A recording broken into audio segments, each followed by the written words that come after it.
अल्लाह ही अल्लाह किया करो, दुख न किसी को दिया करो, जो दुनिया का मालिक है नाम उसी का लिया करो। अस्सलामु अलैकुम वरहमतुल्लाहि वबरकातुहू। नाज़रीन, इस्तकबाल है, स्वागत है आपका viral news live studio Jalgaon, Maharashtra, India में।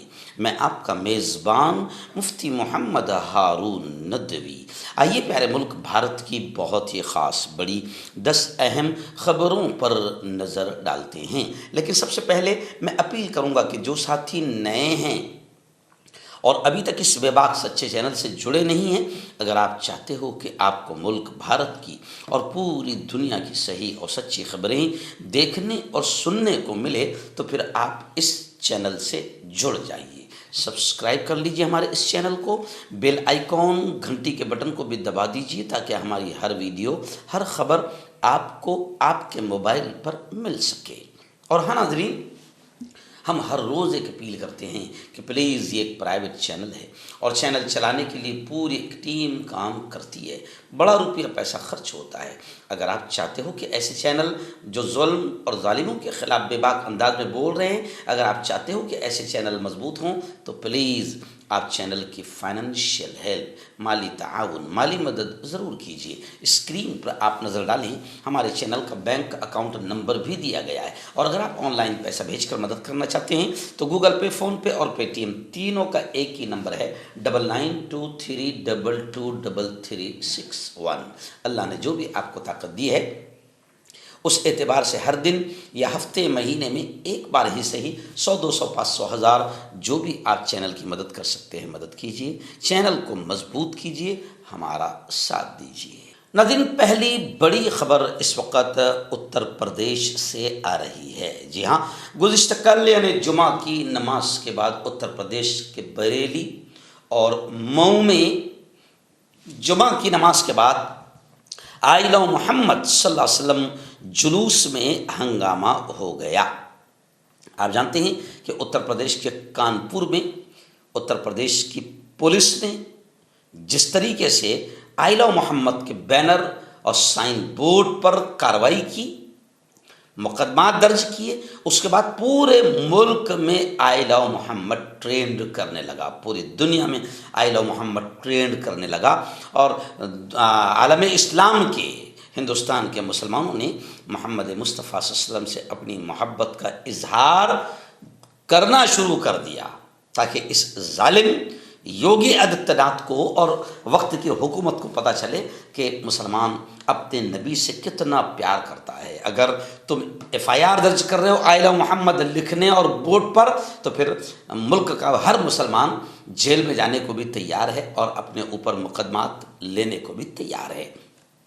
खैर, गुज़िश्ता कल बरेली और मऊ में जुमा की नमाज के बाद में हंगामा हो गया, बल्कि उत्तर प्रदेश के कई ज़िलों में मुजाहरे हुए और मुजाहिरीन पर पुलिस ने लाठी चार्ज किया। मौलाना तौकीर रज़ा खान साहब ने पुरअमन मुजाहरे की अपील की। खबरें आ रही है कि मोहम्मदाबाद, गोहना, मऊ में फ़िलहाल सूरत हाल अभी काबू में है। पुलिस ने एहतियात के तौर पर बाजार बंद किया था। बरेली शहर में जुमा की नमाज के बाद एक मस्जिद के बाहर आइला मोहम्मद का बैनर लेकर बाकायदा कुछ लोग वहाँ पर, कुछ नौजवान वहाँ पर बड़ी तादाद में जमा हुए। मकामी आलिम दीन और इत्तेहाद मिल्लत कौंसिल के सरबरा मौलाना तौकीर रज़ा की अपील पर सड़कों पर उतरने वाले मुजाहिरीन पर पुलिस ने लाठी चार्ज किया और आंसू गैस के गोले दागे। इस दौरान कई अफराद को हिरासत में लेकर थाने भी भेज दिया गया। पुलिस के मुताबिक मौलाना तौकीर रज़ा खान की क़ियादत में मुजाहिरीन पैगंबर मोहम्मद मुस्तफ़ा सल्लल्लाहु अलैहि वसल्लम के एहतराम और मोहब्बत का इजहार कर रहे थे, जिसे वो इजहार राय की आज़ादी के दायरे में समझते हैं। नमाज के बाद कोतवाली इलाके में मौलाना के रिहाइशगाह और मस्जिद के सामने बड़ी तादाद में लोग जमा हुए। मकामी हुक्काम की जानिब से एहतजाज की इजाज़त न मिलने पर मुजाहिरीन ने नाराज़गी जाहिर की, जिसके बाद पुलिस ने जुलूस को रोकने के लिए लाठी चार्ज किया। रिपोर्ट के मुताबिक कुछ मकामात पर पथराव भी किया गया, जिसके जवाब में पुलिस ने मुजाहिरीन पर लाठी चलाई और आंसू गैस के गोले दागे। सोशल मीडिया और टीवी चैनल्स पर दिखाई गई तस्वीर में पुलिस एहलकार मुजाहिरीन के पीछे भागते हुए और लाठियां चलाते हुए नजर आ रहे हैं। खैर, लॉ एंड ऑर्डर को कंट्रोल करना पुलिस की जिम्मेदारी है, लेकिन क्या पुलिस की जिम्मेदारी सिर्फ मुसलमानों पर लाठियां चार्ज करना और आंसू गैस के गोले दाग कर लॉ एंड ऑर्डर को कंट्रोल करना इतनी ही पुलिस की जिम्मेदारी है? लोग सोशल मीडिया पर लिख रहे हैं। बुरहानपुर से भी एक वाक़या है कि एक नौजवान ने आइला मोहम्मद का बैनर हाथ में लिया तो पुलिस उसे घसीट कर लेकर जा रही है। मध्य प्रदेश में भी बीजेपी की सरकार है। उत्तर प्रदेश में तो आप जानते हैं कि हिटलर और तानाशाह बैठा हुआ है। तो अब सवाल ये हो रहा है सोशल मीडिया पर कि कांवड़िए आतंक मचाते हैं, लूट मार तोड़ फोड़, होटलों को तोड़ देना, फ्री में खाना और फिर पुलिस की गाड़ियों को आग लगा देना, मगर कांवड़ियों को पर लाठीचार्ज नहीं होता। कांवड़ियों के तो पैर दबाते हुए भी लोग नज़र आते हैं। जी हाँ, कांवड़ियों को पानी पिलाते हुए नज़र आते हैं। कांवड़ियों की सेवा में हमारा पुलिस दल और पूरी सरकार नज़र आती है। तो ये दोगलापन, ये दोहरा रवैया मुल्क के तमाम लोगों के लिए एक रवैया होना चाहिए, लेकिन मुसलमानों के लिए कुछ लाठीचार्ज, दोगला रवैया और दूसरों के लिए प्यार मोहब्बत, चाहे वो आतंक मचाए। तो ये दोगलापन मोदी सरकार पर थूकने पर, लोगों को थूकने पर मजबूर कर रहा है। और उत्तर प्रदेश के योगी आदित्यनाथ ने पूरे मुल्क में माहौल बिगाड़ा है। आइए नाज़रीन, दूसरी बड़ी खबर आ रही है। आप जानते हैं कि लेह लद्दाख में बीजेपी के ऑफिस को आग लगा दी गई। जाहिर बात है कि बीजेपी के कुछ अच्छे काम, बहुत अच्छे काम जिससे पूरा मुल्क परेशान है। तो अब लेह लद्दाख में लोगों ने ज़बरदस्त नाराज़गी का इजहार किया और बीजेपी के ऑफिस को आग के हवाले कर दिया। और कई जगहों से आप देख रहे हैं कि बीजेपी वालों के ऐसे ही बुरे हाल नज़र आ रहे हैं, जिससे ये समझ में आता है कि लोग बीजेपी से कितना खुश हैं। लेकिन अब खबर आ रही है कि लेह लद्दाख में ये जो तशद्दुद हुआ है, आग लगाई गई है और हालात बिगड़े हैं, तो इसको लेकर वहाँ के तहरीक के कायद और मकामी समाजी कारकुन सोनम वांग को गिरफ्तार कर लिया गया है, जिसको लेकर आवाम फिर भड़क गई है। 2 दिन पहले मुजाहिरीन ने बीजेपी के दफ्तर को आग के हवाले किया था। कर्फ्यू लगातार तीसरे रोज़ भी नाफिज रहा, लेकिन लद्दाख के समाजी कारकुन सोनम वांग को जुमा के रोज़ गिरफ्तार किया गया, जब हुकूमत ने उन्हें 2 दिन कबल लेह में होने वाले तशद्दुद का जिम्मेदार ठहराया। ताहम अभी तक ये नहीं मालूम हो सका है कि उन्हें किस केस में गिरफ्तार किया गया है। लेह लद्दाख में इंटरनेट की पूरी सर्विसेज बंद कर दी गई है। 24 सितंबर को होने वाले तशद्दुद के बाद से लेह में मुसलसल तीसरे दिन कर्फ्यू नाफिज रहा। स्कूल और कॉलेज आज तक बंद हैं। मुकम्मल रियासत का दर्जा देने और छठे शेड्यूल में शामिल करने का मुतालबा करने वाले एहतजाज के दौरान लेह में तशद्दुद फूट पड़ा था, जिसमें 4 नौजवान हलाक हुए हैं, 40 पुलिस एहलकारों समेत 80 जख्मी हुए। अब तक इस मामले में 60 लोगों को गिरफ्तार किया जा चुका है। नाज़रीन, बड़ी खबर आ रही है। जी हाँ, रियासत महाराष्ट्र में शेतकरियों का, किसानों का बड़ा बुरा हाल मोदी सरकार ने कर दिया है। आप जानते हैं कि 8 से 10 किसान रोज़ाना पर डे महाराष्ट्र में आत्महत्या करने पर मजबूर हो चुके हैं। रोज़ाना का आंकड़ा जैसे कि शरद पवार जी के भाषण में भी सामने आया था कि 8 से 10 किसान आत्महत्या कर रहे हैं। जी, इसी को लेकर राष्ट्रवादी के बड़े लीडर जयंत पाटिल ने कहा कि किसान हमारी रीढ़ की हड्डी है, हुकूमत को उनकी मदद करनी चाहिए। कर्ज माफ़ी का ऐलान करने का यही सबसे सही वक्त है। पीएम केयर को महाराष्ट्र को 20,000 करोड़ रुपए देना चाहिए। संजय राउत ने भी आवाज़ उठाई है, कांग्रेस ने भी मोर्चा निकाला है। जगह जगह कांग्रेस के प्रदेश अध्यक्ष और दबंग नेता हर्षवर्धन जी सबकाल किसानों को लेकर आंदोलन कर रहे हैं, लेकिन बीजेपी जो है बीजेपी यानी बेशरम है। किसानों की आत्महत्या हो रही है, किसान मरने पर मजबूर हो चुका है, लेकिन इसके बावजूद भी भारतीय जनता पार्टी शेतकरियों के साथ, किसानों के साथ दोगला रवैया इख्तियार कर रही है। नाज़रीन, उत्तराखंड से बड़ी खबर आ रही। जी हाँ, उत्तराखंड इलेक्शन कमीशन पर सुप्रीम कोर्ट ने 2 लाख रुपये का जुर्माना लगाया। माशाअल्लाह माशाअल्लाह। यानी इलेक्शन कमीशन जिसको लेकर आप जानते हैं राहुल गांधी ने कितना ज़बरदस्त अंदाज में इलेक्शन कमीशन को घेरा है। जी हाँ, और वोट चोर गद्दी छोड़ का नारा पूरे मुल्क में गूंज रहा है। तो अब कांग्रेस ने वोट चोरी पर अदालती मोहर करार दिया। यानी कांग्रेस ने कह दिया कि देखो, इलेक्शन कमीशन पर सुप्रीम कोर्ट ने उत्तराखंड इलेक्शन कमीशन पर 2 लाख का जुर्माना लगाया, यानी अदालत ने मोहर लगा दी। कांग्रेस ने कहा कि अदालत ने मोहर लगा दी कि वोट चोरी हुई है। अदालत ने इलेक्शन कमीशन को सजा देकर जनता के जमहूरी हुकूक की हिफाजत की है।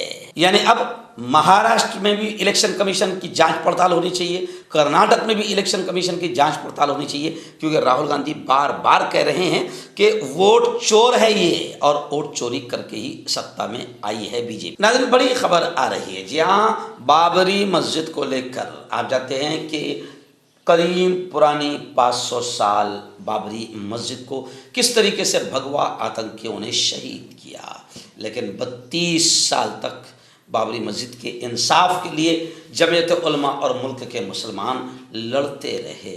और फिर क्या हुआ इंसाफ, वो आपको मालूम है।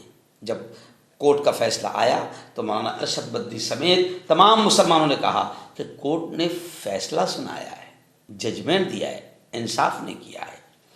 खैर, अब वो मामला अलग हो गया, लेकिन जो दूसरी जगह बाबरी मस्जिद को के लिए दी गई है उसको लेकर एक खबर आ रही है कि अयोध्या में बनने वाली बाबरी मस्जिद का नया नक्शा, नया महल वुकू होगा और नए नाम से मंसूब होगी। ऑल इंडिया राब्ते मसाजिद के कौमी सदर और इंडो इस्लामिक कल्चरल फाउंडेशन के रुकने असासी मौलाना अब्दुल्ला ने बताया कि इंडो इस्लामिक कल्चरल फाउंडेशन के ज़ेरे एहतमाम बनने वाली मस्जिद का साबिक़ा नक्शा इस्लामी सकाफ़त और इस्लामी मिजाज के मनाफी था।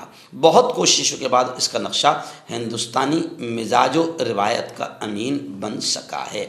इसमें 5 बुलंद मीनार और एक पुरशिको गुंबद है, जबकि साबिक़ा नक्शा यूरोपियन मिजाज का अलम बरदार था। लेकिन मुसलमानों का कहना है कि भैया, जिस जगह मस्जिद थी क़यामत तक वो जगह मस्जिद ही रहेगी, चाहे फ़िलहाल तुम सत्ता के पावर में कुछ भी कर दो। अब दूसरी जगह मस्जिद के लिए हम उसको बाबरी मस्जिद नहीं मानेंगे, बल्कि हम मानेंगे ये कोई नई मस्जिद बन रही है। जो बाबरी मस्जिद थी वो तो आतंकियों ने शहीद कर दिया, मगर उनके शहीद करने से भी मस्जिद की हैसियत क़यामत तक ख़त्म नहीं होगी। नाज़रीन, आप जानते हैं कि महाराष्ट्र के कई इलाकों में बारिश का कहर है और आगे भी आवाम को ये अलर्ट किया गया है। बारिश की पेशन गोई फिर महकमा मौसमियात ने की है और आवाम को, जनता को एहतियाती तदाबीर इख्तियार करने की हिदायत दी है। मगर अभी फ़िलहाल हमारे जलगांव ज़िले से लेकर पूरे महाराष्ट्र उधर मराठवाड़ा तक के जो है सैलाब से मुतासिर हुआ है और किसानों की फसलें पूरी की पूरी तबाह हुई है। मगर बीजेपी सरकार अभी भी शेतकरियों की दुश्मन मानी जाती है। बीजेपी सरकार, लोग बार बार कह रहे हैं कि इनका पंचनामा करो, इनको जल्द से जल्द नुकसान की भरपाई करो। तो अब खबरें आ रही है कि महाराष्ट्र के नायब वज़ीर आला अजीत दादा पवार ने गुज़िश्ता कल यानी जुमा को धाराशिव ज़िले में कहा कि हुकूमत सैलाब मुतासरीन को हर मुमकिन मदद फराहम करने के लिए पुरअज़्म है। उन्होंने कहा कि मुतासरा किसानों की इमदाद शुरू कर दी गई है। अल्लाह करे कि सचमुच इमदाद हो और सही अंदाज में इमदाद हो। और उन्होंने ये भी कहा कि हुकूमत किसानों के साथ खड़ी है। हमने किसानों के लिए बिजली की माफ़ी के लिए 45,000 करोड़ रुपये का बजट खास किया है। नाज़रीन, यकसा सिविल कोड UCC को लेकर बड़ी खबर आ रही है। जी हाँ, दिल्ली हाई कोर्ट ने कहा कि यकसा सिविल कोड वक्त की ज़रूरत है और ये भी कहा कि पर्सनल लॉ के तहत बच्चों की शादी की इजाज़त है। यानी जो भी मुस्लिम पर्सनल लॉ है और उनका शरीयत है उसके तहत बच्चों की शादी की इजाज़त है, लेकिन पॉस्को के तहत जुर्म होगा। UCC तनाज़ात को रोक सकता है, ऐसा हाई कोर्ट दिल्ली ने कहा है। दिल्ली हाई कोर्ट ने गुज़िश्ता कल यकसा सिविल कोड के नफाज की वकालत की। अदालत ने नोट किया कि पर्सनल लॉ बचपन की शादी की इजाज़त देता है। पॉस्को एक्ट और BNS इसे मुजरिम करार देते हैं। इन कवानीन के दरमियान अक्सर तनाज़ात के पेश नज़र एक वाज़ेह कानूनी तशरीह ज़रूरी है। जस्टिस अरुण मुंगा ने कहा कि अक्सर हमें इस मखमसे का सामना करना पड़ता है कि क्या तवील अरसे से चल रहे पर्सनल लॉ पर अमल करने पर मुआशरे को मुजरिम करार दिया जाए। उन्होंने सवाल किया कि क्या अब वक्त आ गया है कि UCC की तरफ बढ़ें, एक फ्रेमवर्क बनाया जाए ताकि पर्सनल लॉज जैसे कवानीन कौमी कवानीन से बालातर न हो। दिल्ली हाई कोर्ट का ये तबसरा नाबालिग लड़की से शादी के मुलजिम हामिद रज़ा की दरख्वास्त ज़मानत से मुताल्लिक केस की समाअत के दौरान दिल्ली हाई कोर्ट ने ये तबसरा किया है। आप जानते हैं कि उत्तराखंड में वज़ीर आला वहाँ के मुख्यमंत्री धामी ने 27 जनवरी 2025 को इसका ऐलान भी किया है UCC का, और UCC के नाफिज करने के बाद से वहाँ पर हलाला, ताद्दुद इज़्दिवाज, एक से ज़्यादा बीवी और 3 तलाक जैसे तरीक़ों पर उत्तराखंड में मुकम्मल पाबंदी आयद कर दी गई है। गोवा के बाद उत्तराखंड पहली रियासत है जिसने UCC को नाफिज किया है। नाज़रीन, एक और बड़ी खबर आ रही है उत्तराखंड से। जी हाँ, उत्तराखंड में पेपर लीक मामला बड़े पैमाने पर सामने आया। पेपर लीक ने लाखों करोड़ों स्टूडेंट्स की ज़िंदगियों को तबाह कर दिया है और बीजेपी सरकार में पेपर लीक बहुत आसानी से हो जाता है। तो गुज़िश्ता कल स्टूडेंट्स ने इसको लेकर एहतजाज किया, आंदोलन किया। तो स्टूडेंट्स के आंदोलन के दरमियान राहुल गांधी ने बीजेपी पर शदीद हमला करते हुए पेपर चोर भी करार दिया कि बीजेपी पेपर चोर भी है। यानी वोट चोर का नारा तो पूरे मुल्क में गूंज रहा है। अब राहुल गांधी ने नया नारा लगाया, पेपर चोर। तो ये नारा भी अब स्टूडेंट्स की ज़बान से पूरे मुल्क में सुना जा रहा है। उत्तराखंड में UKSSC ग्रेजुएट लेवल की भर्ती का पर्चा लीक होने के बाद नौजवानों में गुस्से की लहर दौड़ गई है। मेहनत के बावजूद इम्तिहान का पेपर लीक होने की वजह से तलबा और तालिबात और बेरोज़गार नौजवान सड़कों पर निकल आए हैं और जगह जगह हुकूमत के ख़िलाफ़ आंदोलन कर रहे हैं। मामला संगीन सूरत इख्तियार करता जा रहा है और अपोजिशन भी इस मामले पर हुकूमत पर शदीद हमला कर रही है। नाज़रीन, बड़ी खबर आ रही है। जी हाँ, आप जानते हैं कि महाराष्ट्र में बारिश ने तबाही मचाई है, किसानों की फसलें तबाह हो गई है, मगर किसानों को अभी तक मजबूत अंदाज में मदद नहीं दी जा रही है। अब खबरें आ रही है कि वज़ीर आला मुख्यमंत्री महाराष्ट्र फडणवीस दिल्ली गए हैं। तो अब इसको लेकर कद्दावर नेता कांग्रेस के प्रदेश अध्यक्ष हर्षवर्धन जी सपकाळ ने कहा कि फडणवीस जी दिल्ली गए हो ना, तो दिल्ली से ठोस पैकेज लेकर ही वापस आओ, वरना वहीं पर रहो। यानी दिल्ली जाकर अगर वहाँ से कोई ठोस पैकेज किसानों की मदद के लिए नहीं लाते हो तो आओ भी मत, वहीं रह जाओ। किसानों के सवालों पर कांग्रेस अब 3 अक्टूबर को पूरी रियासत में एहतजाज करेगी। महाराष्ट्र का किसान आसमानी और सुल्तानी दोनों आफतों में फंस गया है। मई से मुसलसल बारिश ने खरीफ का पूरा सीज़न बर्बाद कर दिया और सितंबर की ख़तरनाक बारिश ने किसानों को पूरी तरह तबाह कर दिया है। किसान बहरान में है, परेशानी में है, मगर बीजेपी गठबंधन की हुकूमत सिर्फ ऐलानात कर रही है। वज़ीर आला और नायब वज़ीर आला किसानों के खेतों पर जाकर सिर्फ फ़ोटो सेशन कर रहे हैं, फ़ोटो खिंचवाकर वापस आ गए, लेकिन किसी भी मदद का ऐलान नहीं किया। हर्षवर्धन जी ने कहा कि अब वज़ीर आला मुख्यमंत्री फडणवीस दिल्ली गए हैं, लेकिन वहाँ उन्होंने सैलाब मुतासरीन की मदद पर बात नहीं की, बल्कि सूरजगढ़ की लोहे की कान पर बात की। ये इंतहाई निंदनीय हरकत है फडणवीस की। किसानों के लिए मरकज से ठोस पैकेज लेकर ही वापस आए, वरना दिल्ली में ही रुक जाए। इस तरह का बयान हर्षवर्धन जी सरकार ने दिया है। और उन्होंने वार्निंग देते हुए ये भी कहा हर्षवर्धन जी ने कि कांग्रेस बुल्डाना जिले के मोताला तालुके के कामखेड़, गढ़भली और दाभोल, टांडा, बुल्डाना तालुके के देवलघाट, पालड़ी जैसे गांव का दौरा उन्होंने किया, जहां शदीद बारिश और सैलाब से बहुत ज़्यादा नुकसान हुआ है। और उन्होंने ये भी कहा कि किसानों की समस्याओं, किसानों के सवालों पर कांग्रेस 3 अक्टूबर को पूरे महाराष्ट्र में एहतजाज आंदोलन करेगी। नजर आखिरी बड़ी खबर आ रही है जी हाँ, बेटियों के, छात्राओं के सेक्सुअल हैरेसमेंट, जिनसी इस्तेसाल के मुलजिम, 2 दिन पहले मैंने आपको खबर बताया था कि स्वामी चितन्यानंद, जिसे गिरफ्तार किया गया, कई बच्चों के साथ सेक्सुअल हरेसमेंट का इल्ज़ाम इस पर है।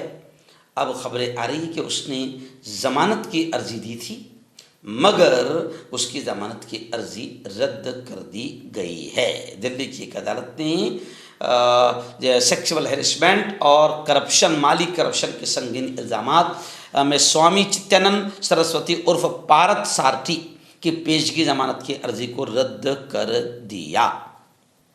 और उसके 18 बैंक अकाउंट है, इसको भी सरकार ने और कोर्ट ने उसके अकाउंट को सीज कर दिया।